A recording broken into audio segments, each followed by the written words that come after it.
ಖಡಕ್ ಅಧಿಕಾರಿ ಸಿಂಗಂ ಅಂತಲೇ ಖ್ಯಾತರಾದಂತಹ ಐಪಿಎಸ್ ಅಧಿಕಾರಿ ಕೆ ಅಣ್ಣಾಮಲೈ ಅವರು ರಾಜೀನಾಮೆ ಸಲ್ಲಿಸಿದ್ದಾರೆ. ಈ ಕುರಿತಂತೆ ನಮ್ಮ ಪ್ರತಿನಿಧಿ ತಿಮ್ಮೇಗೌಡ ಅಣ್ಣಾಮಲೈ ಜೊತೆ ಚಿಟ್ಚಾಟ್ ನಡೆಸಿದ್ದಾರೆ. ನೋಡೋಣ ಬನ್ನಿ. ಕರ್ನಾಟಕದ ಸಿಂಗಂ ಎಂದೇ ಹೆಸರುವಾಸಿಯಾಗಿದ್ದಂಥ ಕರ್ನಾಟಕದ ದಕ್ಷ ಅಧಿಕಾರಿ ಅಣ್ಣಾಮಲೈ ಅವರು ಇವತ್ತು ರಾಜೀನಾಮೆಗೆ ದಿಢೀರಂತ ಹೇಳಿ ಪೊಲೀಸ್ ಹುದ್ದೆಗೆ ರಾಜೀನಾಮೆಯನ್ನು ಕೊಟ್ಟಿದ್ದಾರೆ. ಬಹುಶಃ ಅವರ ಒಂದು ರಾಜೀನಾಮೆಯ ನಿರ್ಧಾರ ಭಾಳಷ್ಟು ಜನರಿಗೆ ಒಂದು ರೀತಿ ಬೇಸರವನ್ನು ತರಿಸಿದೆ. ಸೊ ಹಾಗಾಗಿ ಅಣ್ಣಾಮಲೈ ಅವರು ಇದ್ದಕ್ಕಿದ್ದಂತೆ ಯಾಕೆ ಈ ಒಂದು ದಿಢೀರ್ ನಿರ್ಧಾರವನ್ನು ತೆಗೆದುಕೊಂಡ್ರು ಮತ್ತು ಇದ್ರ ಬಗ್ಗೆ ಎಲ್ಲ ಮಾತಾಡಲಿಕ್ಕೆ ನಮ್ಮ ಜೊತೆ ದಕ್ಷ ಅಧಿಕಾರಿ ಅಣ್ಣಾಮಲೈ ಅವರು ಇದ್ದಾರೆ. ಸರಿ, ಹೇಳಿ, ದಿಢೀರ್ ಅಂತ ಹೇಳಿ ರಾಜೀನಾಮೆ ನಿರ್ಧಾರವನ್ನು ತೆಗೆದುಕೊಂಡಿದ್ದೀರಾ, ಏನು ಒಂದು ನಿಗೂಢ ಕಾರಣ ಏನಾದರೂ ಇದೆಯಾ? ದಿಢೀರ್ನೇನಿಲ್ಲ, ಇದು ಲಾಸ್ಟ್ 6 ಮಂತ್ಸ್ ಥಿಂಕ್ ಮಾಡಿಕೊಂಡು ಬಂದಿದ್ದು. ಸೊ ಲೋಕಸಭಾ ಎಲೆಕ್ಷನ್ ಮುಗಿಲಿ ನಾನು ಕಾಯ್ತಿದ್ದೀನಿ, ಮುಗಿದ ತಕ್ಷಣ ಸೊ 10 ವರ್ಷ ಆಯಿತು ಪೊಲೀಸ್ ಸರ್ವಿಸ್ನಲ್ಲಿ. ಬೇರೆ ಲೈಫ್ ಎಕ್ಸ್ಪ್ಲೋರ್ ಮಾಡಬೇಕು, explore something in life. That is only ಇದು, ಬೇರೆ ಏನೂ ಇಲ್ಲ ಅದರಲ್ಲಿ. ಯಾರ ಮೇಲೆ ಸಿಟ್ಟು, ರಾಜಕೀಯ ಒತ್ತಡ ಏನೂ ಇಲ್ಲ. It is my own personal decision. ಇನ್ನೂ ಸ್ವಲ್ಪ ಡಿಫ್ರೆಂಟಾಗಿ ಮಾಡೋಣ. ಸೊ IPS IAS ಆಗಬೇಕು ಅಂತೇಳಿ ಭಾಳಷ್ಟು ಜನ ಕನಸು ಕಟ್ಕೊಂಡಿರ್ತಾರೆ. ಸೊ ಈ ಹುದ್ದೆಗೆ ಇರಬೇಕು ಅಂತ ಭಾಳಷ್ಟು ಜನ ಕನಸು. ಸೊ ನೀವು ಈ ಹುದ್ದೆಗೆ ಬಂದಿದ್ದೀರಾ, ಮತ್ತು ನಿಮಗೆ DG ಕಮಿಷನರು ಈ ಲೆವೆಲ್ಗೆಲ್ಲ ಒಂದು ಹುದ್ದೆಗೆ ಇರುವಂಥ ಒಂದು ಅವಕಾಶ ಇತ್ತು. ಸೊ ದಿಢೀರ್ ಅಂತ ಹೇಳಿ ಈ ಹುದ್ದೆಗೆ ರಾಜೀನಾಮೆ ಕೊಟ್ಟು ಅಣ್ಣಾಮಲೈ ಅವರೆಲ್ಲ ರಾಜಕೀಯಕ್ಕೆ ಹೋಗ್ತಾ ಇದ್ದಾರೆ ಅನ್ನೋದಕ್ಕೊಂದು ಮಾತು ಬರ್ತಿದೆ, ಹೌದಾ? ರಾಜಕೀಯ ನಾನು ಹೇಳ್ತಾ ಇಲ್ಲ, ನಾನು ಕ್ಲಿಯರಾಗಿ ಸ್ಟೇಟ್ಮೆಂಟಲ್ಲಿ ಮೆನ್ಷನ್ ಮಾಡಿದ್ದೀನಿ. I am taking a 6 month break ಬೇಕು. I am taking a break. ಸ್ವಲ್ಪ ಎಕ್ಸ್ಪ್ಲೋರ್ ಮಾಡ್ತೀನಿ. My wavelength, my principles ಎಲ್ಲಿ ಸೆಟ್ ಆಗ್ತದೋ, ಒಂದು ವೇಳೆ ಆ ಥರ ಮಾಡುವಾಗ 100% ತಮಗೆ ನಾನು ಹೇಳ್ತೀನಿ. ಇವಾಗ ಭಾಳಷ್ಟು ಜನ ಅಣ್ಣಾಮಲೈ ಅವ್ರನ್ನೇ ಮಾರ್ಗದರ್ಶಕರಾಗಿ ಇಟ್ಕೊಂಡಿರ್ತಾರೆ. ಆದರ್ಶ ವ್ಯಕ್ತಿಯಾಗಿ ಕೆಲವರು IPS IAS ಮಾಡಬೇಕು ಅಂತ ಇರ್ತಾರೆ. ಸೊ ಈ ಒಂದು ನಿರ್ಧಾರ ಅಂಥವ್ರ ಮೇಲೆ ಏನಾದರೂ ಪರಿಣಾಮ ಬೀರುತ್ತೆ ಅಂಥವ್ರಿಗೆ ಏನು ಹೇಳಲಿಕ್ಕೆ ಬಯಸ್ತಾರ ನೀವು? No, it is all different, it's all unique. Everybody is unique in life.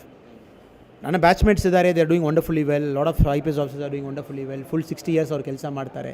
So ಅದರಲ್ಲಿ ಏನೆಲ್ಲ, ಇಟ್ ಇಸ್ ಆಲ್ ಪ್ರಯಾರಿಟೀಸ್ ಅಷ್ಟೇ. ಸೊ ನಾನು 10 years ಬಂದಿದ್ದೀನಿ, ಆತ್ಮಸಾಕ್ಷಿ ಇದೆ. I am doing something else in life. ನಾನೇನು ಬಂದು ಒತ್ತಡದಲ್ಲಿ ಹೋಗ್ತೀನಿ ಅಂತ ಹೇಳಿದಾರನ್ನ ಸಾಕು. I am going out of love, happiness, ಸಂತೋಷ, ಅದರಲ್ಲಿ ಏನಿಲ್ಲ. ಸೊ ಯಾರು ಸಿವಿಲ್ ಸರ್ವೆಂಟಾಗಿ ಬರಬೇಕೋ ಖಂಡಿತವಾಗಿ ಬರಲಿ. It's a great job. ಅವ್ರು ಚೆನ್ನಾಗಿ ಮಾಡ್ಬೋದು, ತುಂಬ ಮಾಡ್ಬೋದು. ಸೊ ಅಣ್ಣಾಮಲೈ ಅವರ ದಕ್ಷ ಸೇವೆ ಪೊಲೀಸ್ ಇಲಾಖೆಗೆ ಇನ್ನೂ ಕೂಡ 10 ವರ್ಷ ಬೇಕಿತ್ತು ಅಂತಕ್ಕಂಥ ಒಂದು ಮಾತು. We are also getting older. ನಾವೇನು ಹೆಂಗೆ ಆಗ್ತಾ ಇಲ್ಲ, every day I am getting older. So 2019 India ಭಾಳ ಡಿಫ್ರೆಂಟ್ ಆಗಿದೆ, ಭಾಳ ಸ್ಪೀಡ್ ಇದೆ, ಆಪರ್ಚುನಿಟೀಸ್ ಭಾಳ ಜಾಸ್ತಿ ಇದೆ. ಸೊ ಐ ಥಾಟ್ ನಾನು ಅದರಲ್ಲಿ ಹೋಗಿ ಸೇರಬೇಕು. I should explore something more in life. ಒಂದು ರೀತಿ ಅಣ್ಣಾಮಲೈ ಅವರು ಒಂದು ರೀತಿ ಆತುರದ ನಿರ್ಧಾರ ತೆಗೆದುಕೊಂಡ್ರಾ? It's a very clear cut decision I made. I am going to stick with it. ಭಾಳ ಥಿಂಕ್ ಮಾಡಿದ ಡೆಸಿಷನ್ ಅದು. 1 year to 6 months ಥಿಂಕ್ ಮಾಡಿದ್ದು. And I think I've taken this decision very slowly with lot of thoughtful consideration ತಗೊಂಡು ಮಾಡಿದ decision. But only I know what I want. ನನಗೆ ಮಾತ್ರ ಅದು ಗೊತ್ತಿರುತ್ತೆ ನನಗೇನು ಬೇಕು. ಬಟ್ ಏನು ಸೆಲ್ಫಿಶ್ ಆಗಿಲ್ಲ, ಇನ್ನೂ ಸ್ವಲ್ಪ ಬೆಟ್ರಾಗಿ ಮಾಡ್ಬೋದು ನನಗೊಂದು ಅನಿಸಿಕೆ, ಅದಕ್ಕೆ ಅಷ್ಟೇ. ಸೊ ಅಂತರದಲ್ಲಿ ಉಡುಪಿಲಿ ಕೆಲಸ ಮಾಡ್ತೀರಾ, ಬೆಂಗಳೂರಲ್ಲಿ ಕೆಲಸ ಮಾಡ್ತೀರಾ. ಸೊ ಒಟ್ಟಾರೆ ಏನು ಅನ್ಸುತ್ತೆ sir? It wonderful state, wonderful ಜನ, ಒಳ್ಳೆ ಜನ. ಎಲ್ಲ ಕಡೆ ಕೂಡ ಒಂದೊಂದು ಹೊಸ challenge. But districts are more challenging. SP ಆಗಿ ಕೆಲಸ ಮಾಡುವಾಗ ಅಕೌಂಟಬಿಲಿಟಿ ಜಾಸ್ತಿ ಇತ್ತು, ಜಾಸ್ತಿ ರಿಸ್ಕ್ ತಗೊಂಡು ಕೆಲಸ ಮಾಡಿದ್ದೀವಿ. ಸಿಟಿ ಇದೊಂದು ಡಿಫ್ರೆಂಟ್ ಕ್ಯಾರೆಕ್ಟರ್. ತುಂಬ ಆಫೀಸರ್ಸ್ ಇದ್ದಾರೆ, ತುಂಬ ಸಿಬ್ಬಂದಿ ಇದ್ದಾರೆ. But every place is unique and challenging. So ನಂತರದಲ್ಲಿ ಇವಾಗ ರಾಜೀನಾಮೆ ಕೊಡ್ತೀರಾ, ಡಿಪಾರ್ಟ್ಮೆಂಟ್ ಬಿಡ್ತೀರಾ, ನೆಕ್ಸ್ಟ್ ಏನು ಸರ್ ಪ್ಲ್ಯಾನ್ಸ್ಗಳು? ಹೇಳ್ತೀನಿ brother, once I let you know ಏನು ಮಾಡ್ತೀನಿ. I definitely let you know. Thank you so much.